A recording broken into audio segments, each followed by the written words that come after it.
Hola, hola, hola, sean todos bienvenidos.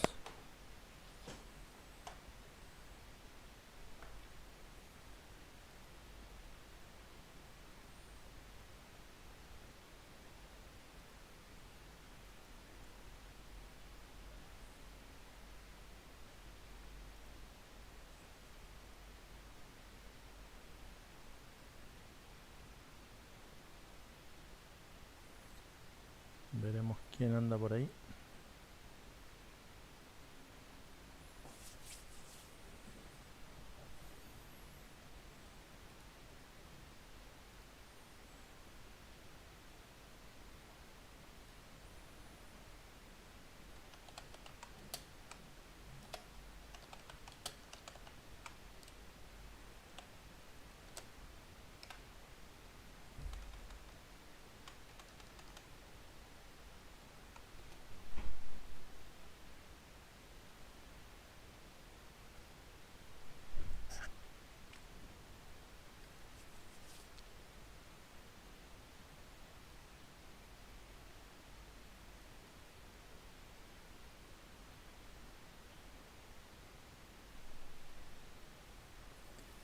¿Quién anda por ahí? A ver si va llegando alguien.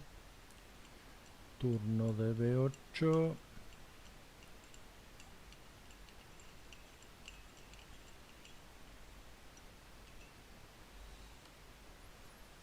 Vamos a ver quién es el primer valiente que aparece. A ver quién aparece.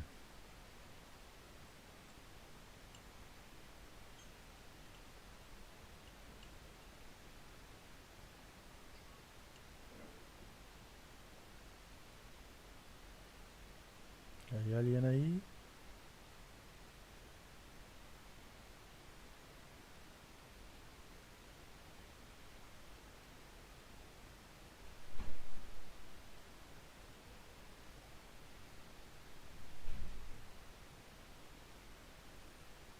Por ahora los únicos que van apareciendo son los vecinos que están haciendo un ruido bárbaro.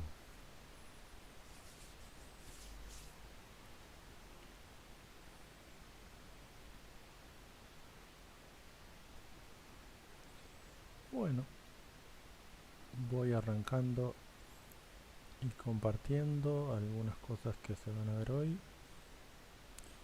Ni que hablar, darles la bienvenida.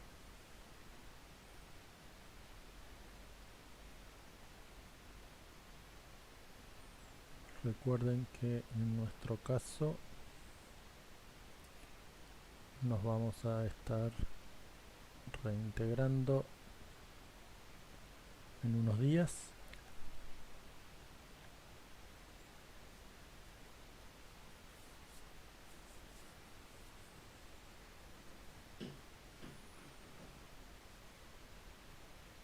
Y tenemos que estar preparados para ese momento. Bueno, les cuento que la clase va a estar dividida en 4 partes, como veníamos trabajando hasta ahora. News por un lado, classwork por otro, topic of the day and homework.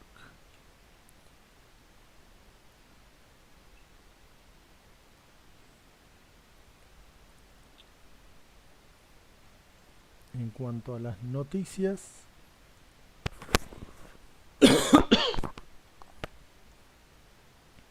tenemos que volveríamos a clase a partir del 16 de junio.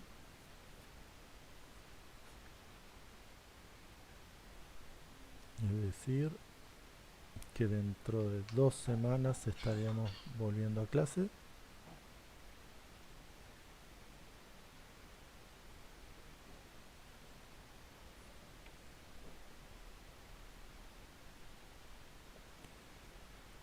Lo otro que va a pasar por esas fechas también es el tema de los exámenes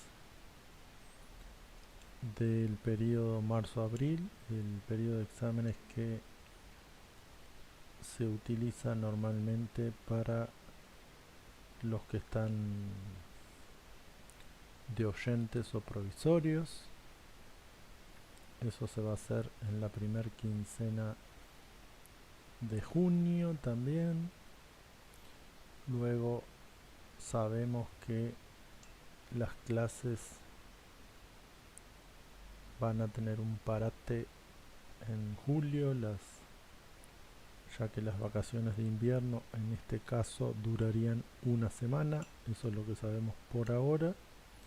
Si bien no hay confirmación oficial, es lo que dijo el presidente la semana pasada, el jueves pasado, cuando habló sobre el regreso a clases. Las vacaciones serían del 7 al 11 de julio y en dicho periodo también van a haber exámenes. Por lo tanto, va a ser un poco de vacaciones y un poco exámenes.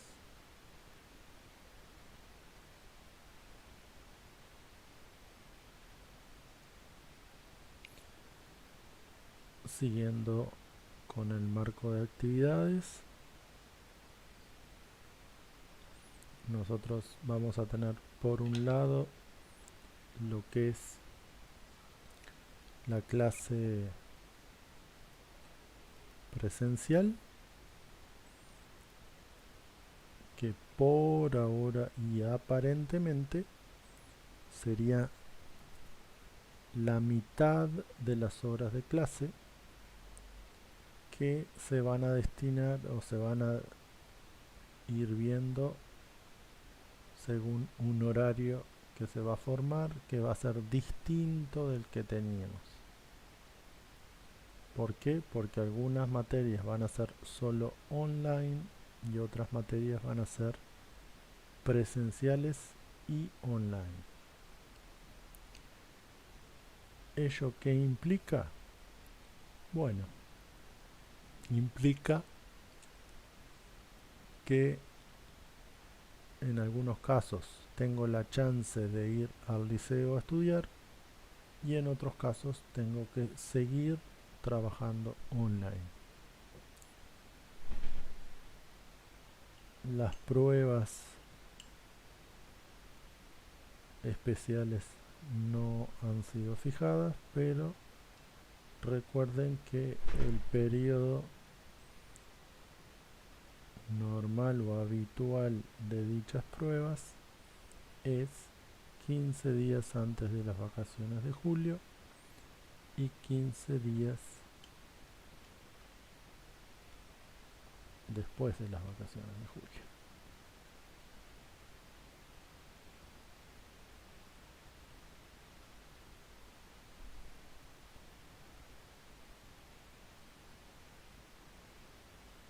Así que tengan en cuenta ese detalle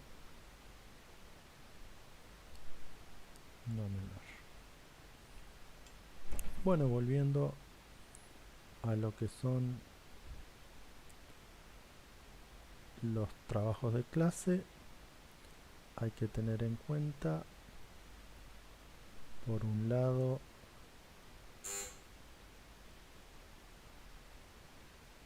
el tema de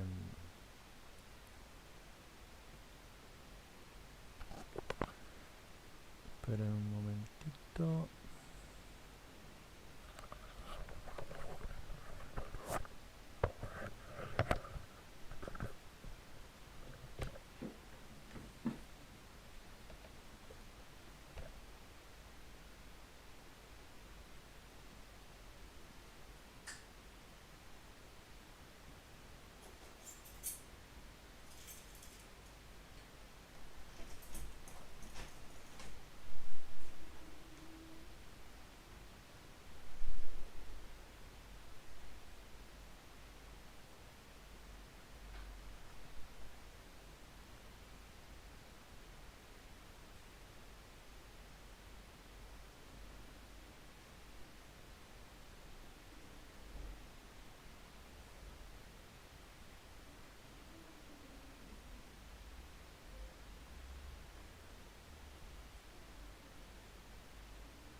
Bueno,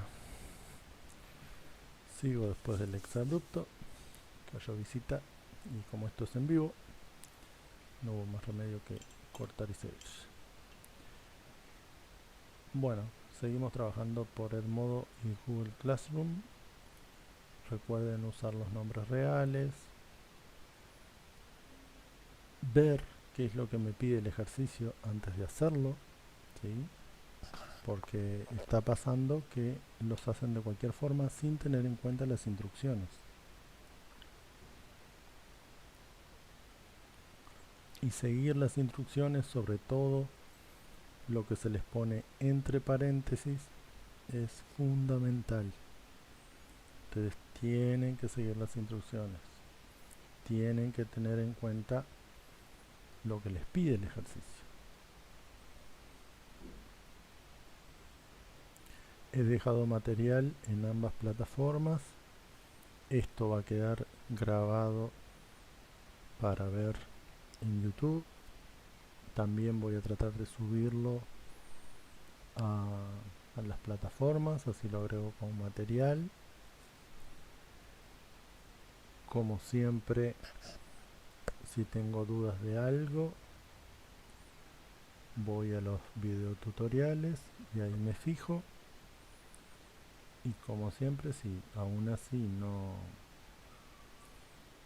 podemos sacarnos la duda, me mandan un correo a miantojo03@gmail.com y a la brevedad posible les responderé.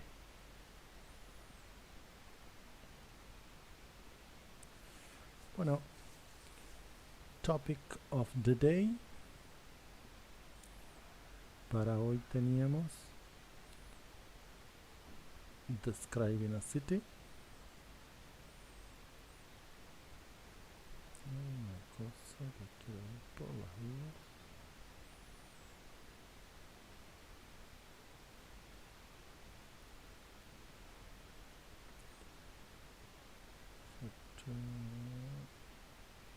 Sí, estamos bien liberales.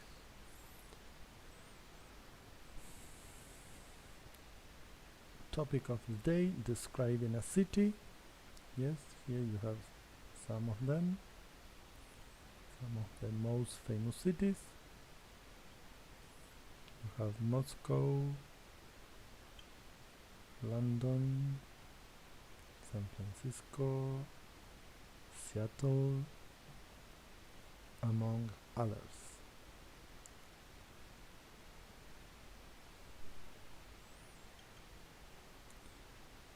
And the question is, which is your favorite city? Is it in Uruguay? Is it abroad?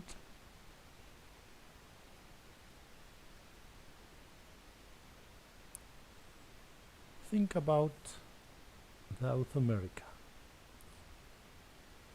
Which are the tallest buildings in South America? Where can you find them? Are they, for example,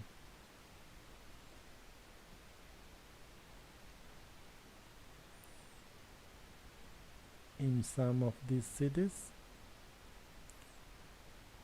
Here you have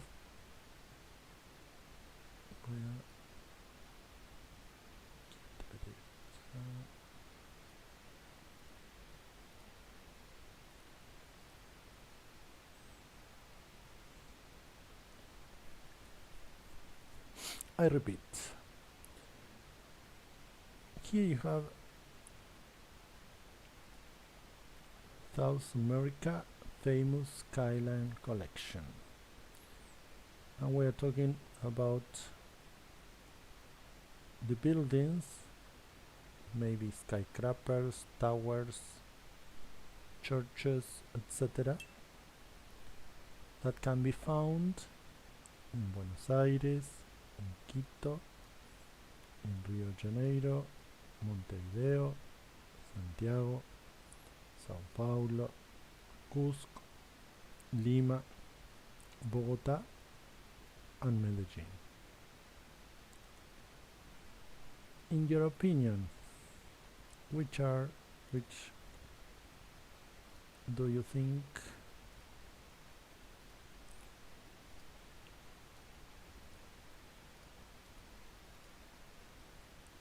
are the most polluted cities?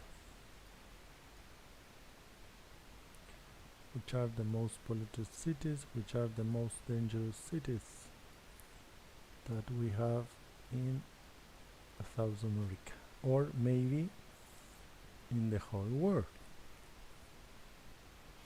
Here I wrote about South America, about America in general, and here also about America in general. Which are the most polluted, which are the most dangerous.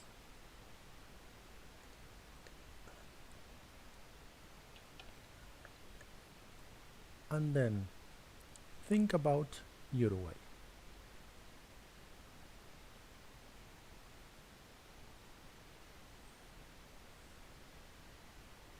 Which is your favorite Uruguayan city and why?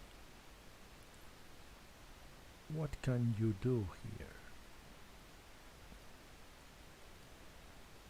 I'm going to. Which is your favorite city and why? Yes. Is it any of these?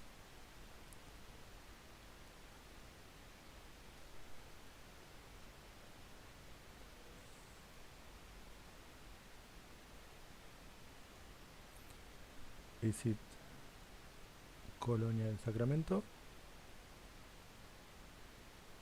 Is it José Ignacio? Maybe Punta del Diablo? Punta del Este? Which is your favorite Uruguayan city? Imagine we have to do a top 10 places to visit in Uruguay.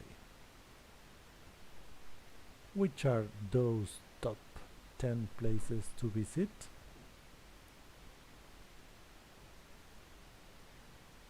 I think that these 4 places are surely on your list.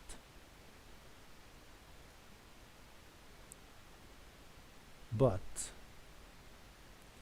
why is it your favorite city? What can you do there? Why do you think that people go there?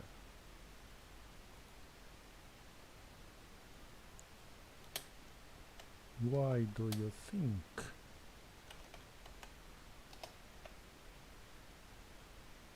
people go there?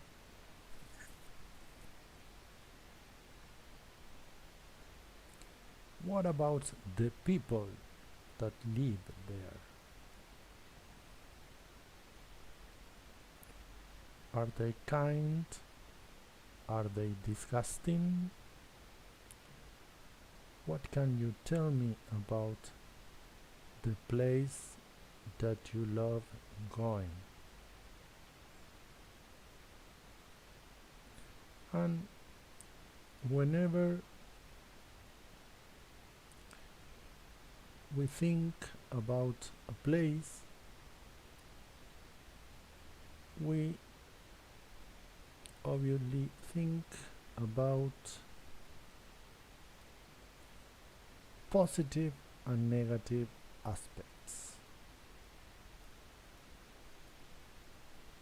Yes. When we talk about positive aspects, we could include the place has beautiful or old buildings. Look at this picture from the architectonic point of view. This is marvelous, incredible, great. Maybe old buildings, like maybe here, maybe this place, this church. We refer in general to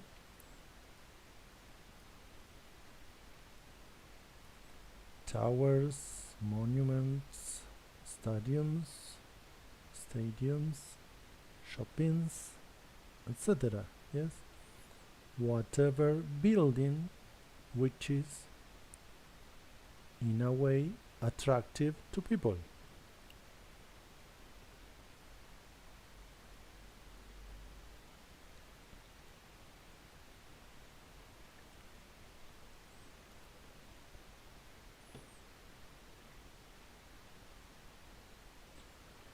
You can also think about or take into account the age of the tourist, the activities that you can do there, and also the seasons, the kind of transport, etc. Another thing to take into account when we talk about positive things could be the possibility of having good jobs. In general, people think that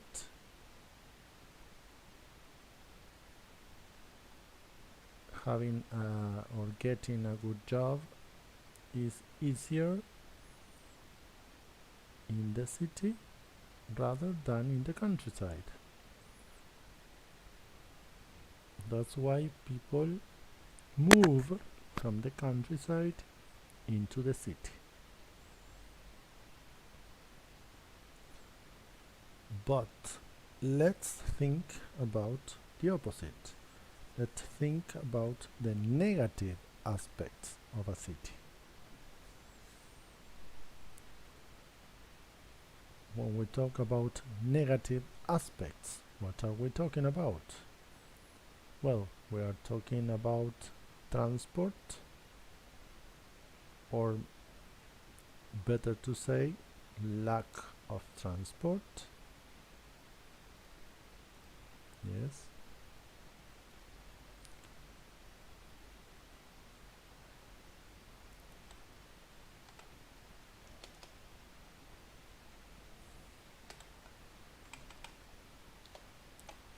Terrible transport, or maybe the lack of transport.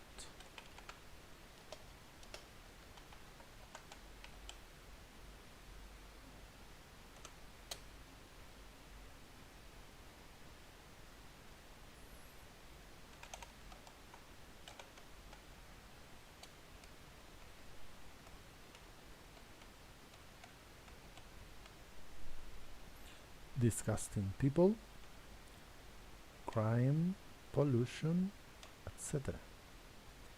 Those can be possible reasons why people don't like to go to a place. And then we have others like pollution. Pollution everywhere, contamination, pollution contaminating rivers, pollution contaminating the beaches, parks, streets, etc. Another negative aspect of a city could be the lifestyle.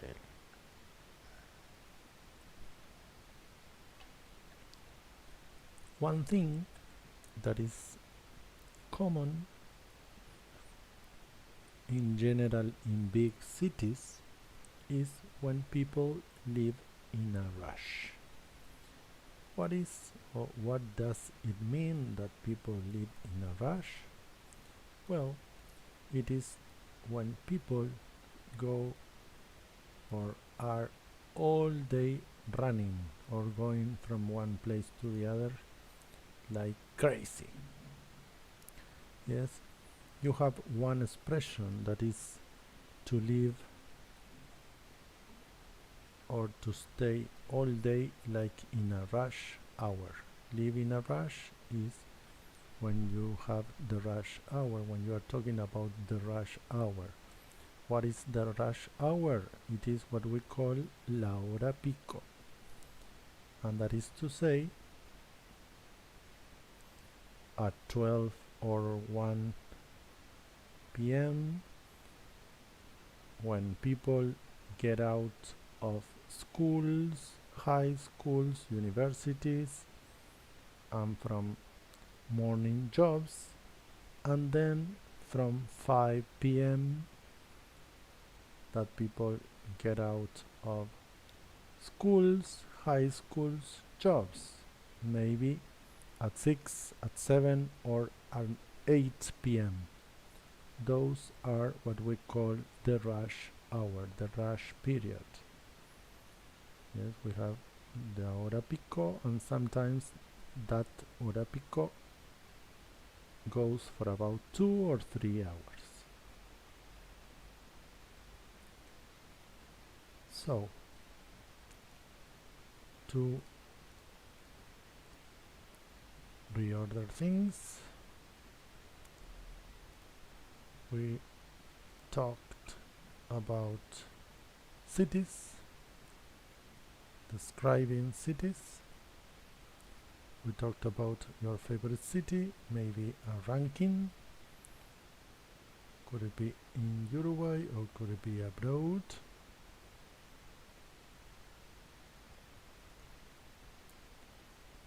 Certain things about South America, the famous skylines in some cities in South America, the tallest buildings, the most polluted, the most dangerous cities. Then a top 10 cities or places to visit in Uruguay, which surely include these 4 places. Then the reasons why people visit these places. Yes, from the point of view of the people, from the point of view of the age, among other possibilities. And finally, a list of positive aspects of a city and negative aspects of a city. Among the positive, we include buildings, that when we say buildings, we are talking about towers, monuments, stadiums, shoppings, the possibility of getting better jobs, and to take into account age, activities you can do, the season, the transport, buildings, etc. And from the negative point of view, you have terrible transport, lack of transport, disgusting people, crime, pollution, among the most important negative aspects of a city. Pollution can be everywhere, contaminating rivers, beaches, parks, streets, etc. And also the lifestyle. People live in a rush. That is to say, they are all day long living in la hora pico. Yes? Okay, I would like you to write a list of your negative aspects of a city, positive ones, and also write a top 10 places to visit in Uruguay. Yes? That's all for today. Thank you. See you next week. Bye bye.